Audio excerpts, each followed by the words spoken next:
tenemos que sacar las pollitas del carrito.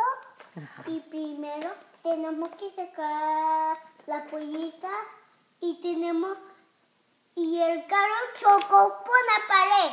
¿Chocó? Sí, aquí chocó. ¿Dónde? Aquí, en la pared. ¡Ay, sí! Cuando cruzó para la pared.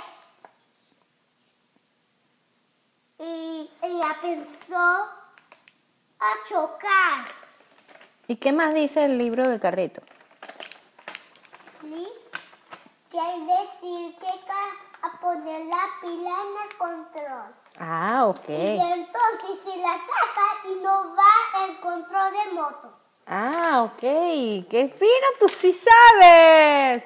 Si no podemos a poner el fuego.